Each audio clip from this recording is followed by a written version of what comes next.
Hi, today I'm going to talk to you and show you how to fix the scanner warm-up error that happens on these HP LaserJet 3300 series. That's the 3300, the 3330, and the 3380.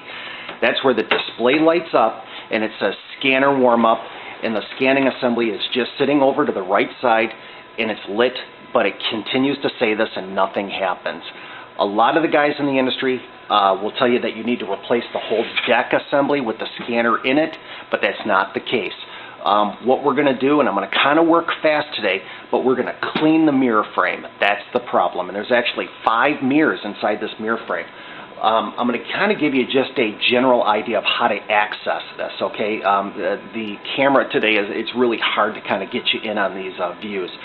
First thing we want to do is if you have the 3300, just pull the lid off, just lift straight up. If you have a 3330 or a 3380, lift up on the black clips, lift the dock heater right out of its socket.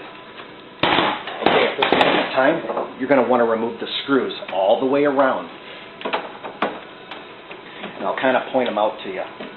You got one over here, one right here, one down here in this hole. You got one here and one here. Okay, at that point in time, you can also take the display, and we're going to want to put a flat blade under it, take the cover assembly off.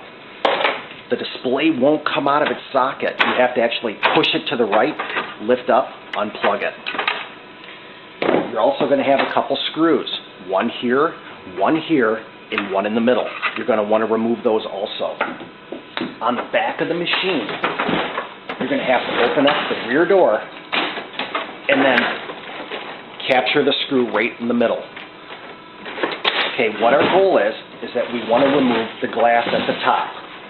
At this point in time, open the toner access cover and remove the right door panel.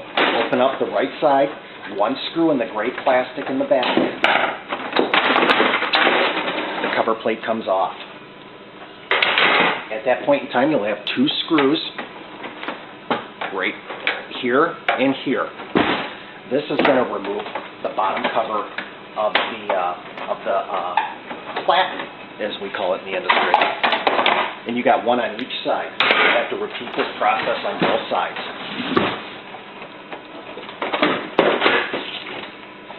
Again, 2 screws. This door hinges open on the connectivity side.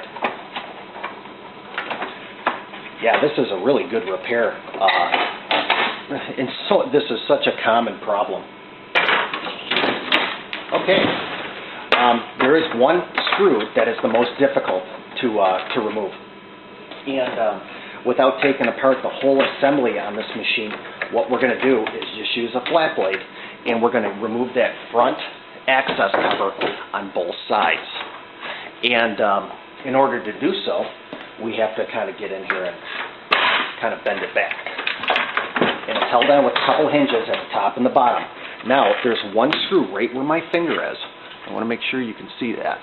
Right here. And you have to come in with a small Phillips from the bottom side.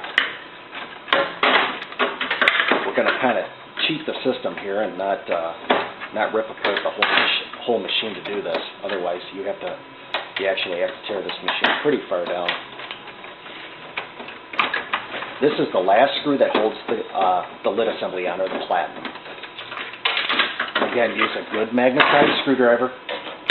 You can see my screw just fell off. Okay, at this point in time, you have a couple little clips, one on each side, and you have to get underneath those. And we're going to be able to lift up this lid assembly. Now, there's one screw left on the right side.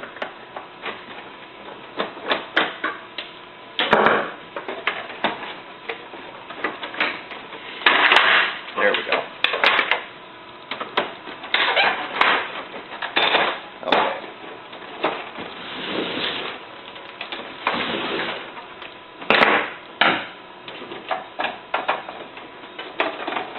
What I'm doing is I'm removing the 2 screws that are located underneath on each side. Now we can lift up on this glass very carefully. And again, there's 2 little plastic clips on the front, just like that. Okay, you can see the glass is off. Make sure you kind of hold it, and you can clean this glass now with some Windex on the back side or on the front side. It's always a good time to do it. This is our problem right here, and we're going to clean this. And I'm going to push it forward, and I'm going to see if I can get you a better view while we do this. Okay, let's go ahead and use a pick tool and push down in these little openings on the left and the right side.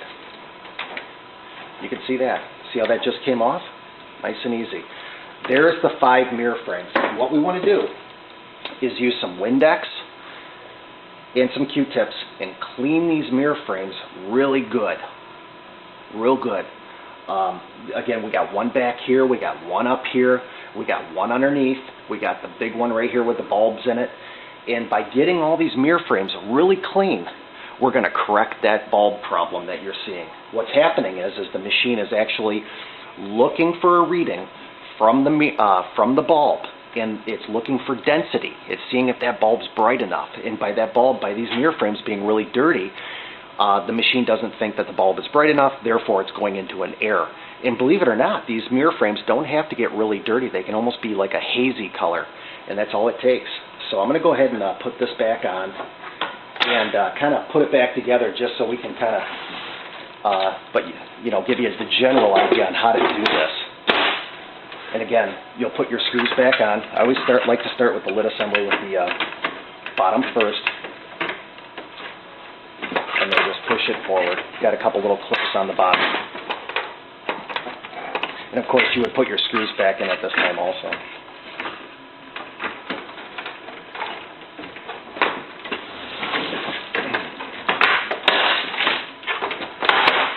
There, just like that. Again, reattach the screws. You'll put the screws back in the top, all the way around, the 2 in the back, 1 underneath, and put your little side cover plates back on, 1 on each side. You would re-plug in back in your display with your little wiring harness. Start off from the right side, push to the left, and you can see this is a really simple repair that's going to give you a great result. And again, you're not going to have to buy this whole top of this machine. Again, I hope this video was helpful.